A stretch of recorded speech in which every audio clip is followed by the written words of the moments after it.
G'day, Andy from Single Malt. How you going? Today we are going to taste the Macallan 10-year-old. Now, Macallan is a very famous mark of single malt whiskey. It has a glorious reputation built on quality. And before marketing and all of that BS, Macallan did the simple things well. They used very good oak. They took a very fine cut of whiskey and they used these very small stills. What do I mean by cut? Okay, so when you brew beer, if you don't add hops, you have the precursor to making single malt whiskey. So if you boil this beer, as it heats up, very light and small molecules will evaporate more quickly than the surrounding liquid, and if you capture them, that's distillation.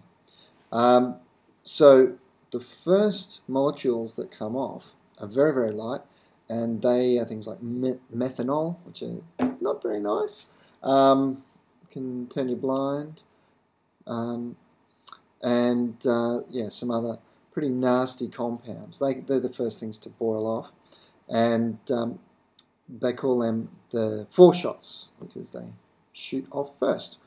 You then get to the heart or the cut, and then once the temperature gets higher again, you get longer molecules, which tend to be not particularly pleasant to drink. They are not ethanol, they're much longer molecules, so they tend to be forgotten about, or the faints. So you're left with just the heart or the cut, and within the heart is predominantly ethanol, alcohol. Most of you know that, I'm sure, and then lots of other esters and aldehydes that have these wonderful flavours. So the other thing is they use these really small stills, copper stills. So copper is important because copper does two things. First of all, it binds to sulfur, and it means the sulfur can't boil off.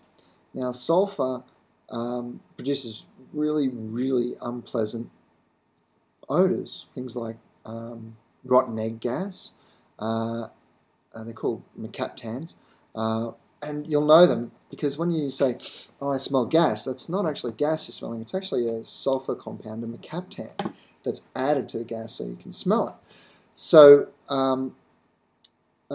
copper is great because it binds all of those up, so we don't end up having whiskies that smell like gas.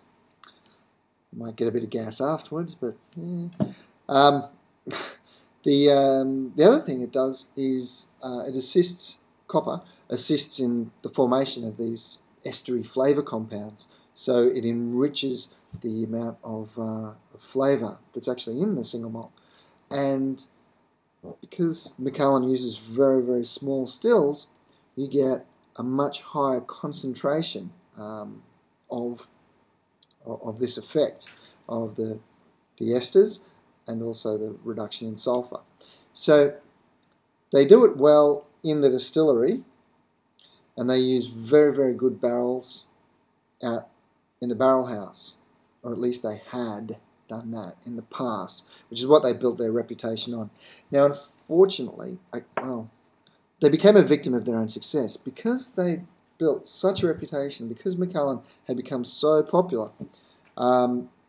They couldn't keep up with demand.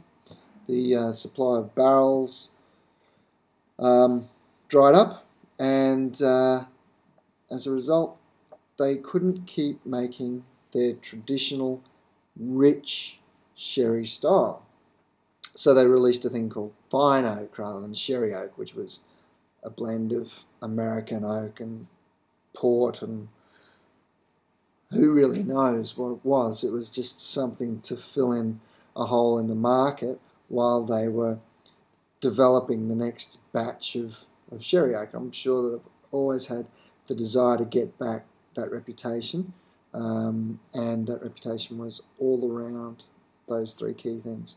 They talk about 7, and I don't know. Well, some very clever marketing people came up with 7, but as far as I can see, they were the 3 key issues. So this is the 10-year-old is the youngest of the expressions, which are solely done in sherry oak, and I'm actually really looking forward to trying this because I was a big fan of Macallan before it went to fine oak. It was a long time ago, so I can't say vivid memories, but I have a perception of what Macallan used to be. So kind of looking forward to this one.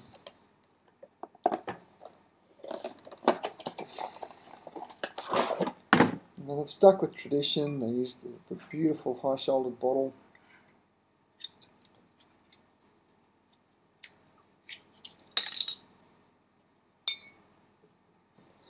It's nice classical packaging, isn't it?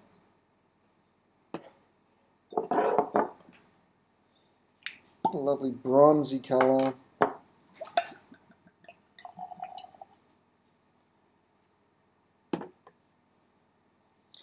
Yeah, so you'll notice how dark that is.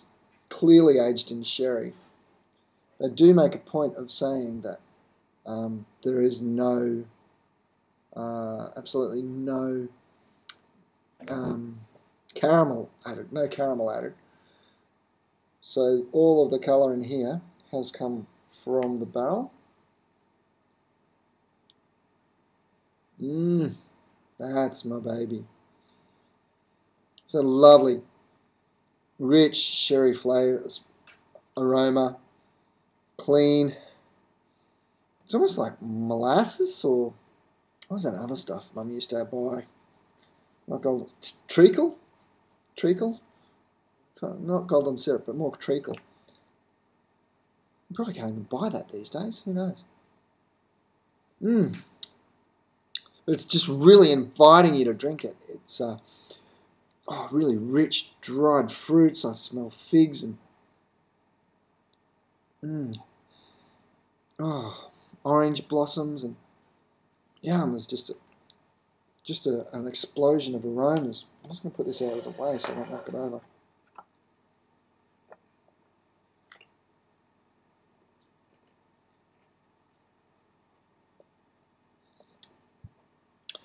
It's actually a little lighter on the palate initially than I thought it would be. Just the way it smelled. I was expecting this boom, big woofy flavour punch. But that might be the fineness of the cut that explains that. As I said, it's been a long time since I've drunk Macallan. Way too long. But I'm not saying it's a bad thing. I'm saying it was not what I expected. It's actually a very smooth whiskey. It has very delicate flavours.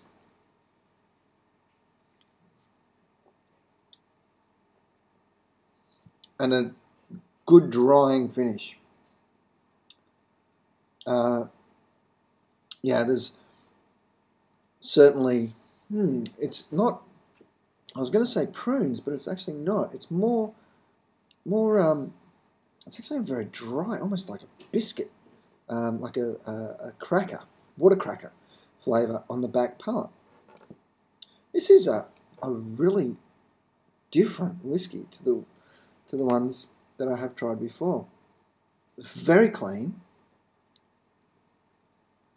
lots of flavour, but delicate flavour, and exceedingly drinkable. This is a really dangerous whiskey. You better make sure you stop after 2. Yeah, wow. Good to have you back, Macallan. Cheers.